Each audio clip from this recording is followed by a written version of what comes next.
Alam mo ba kung gaano kasakit ang maging OFW na hindi makauwi? Hindi dahil ayaw mo, kundi dahil wala kang choice.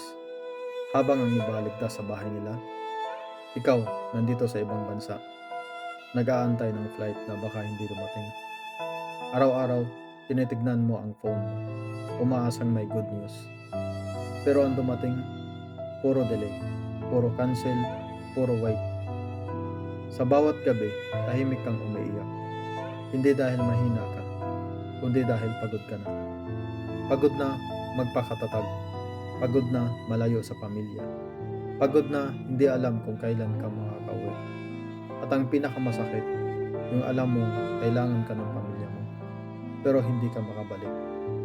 Hindi lahat ng OFW, bayani lang. Marami sa amin, tahimik na lumalaban. Kung isa ka sa kanila, hindi ka nag-iisa. Isang araw, makakauwi rin tayo. At sa araw na yon, yakap ng pamilya ang magiging panalo natin. Dahil sa kasulukuyang kalagayan ng ekonomiya ng Pilipinas, marami ang naniniwala na ito ay patuloy na humihina dahil sa umano'y matinding korupsyon at pagnanakaw sa kaban ng bayan.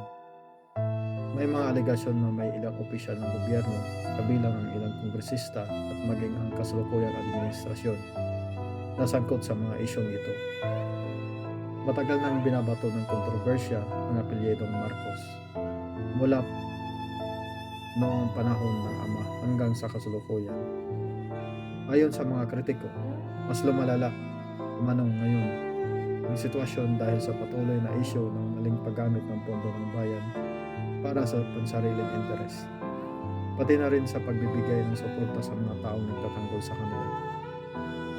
May mga nagsasabi rin na ginamit lamang ang pangalan at impluwensya ng mga Duterte upang makuha ang tiwala ng taong bayan noong eleksyon. Kabilang na ang suporta ni na dating Pangulong Rodrigo Duterte at Inday Sara Duterte. Para sa iba, mas nanaisin nilang si Inday Sara Duterte ang namumuno sa kasalukuyan.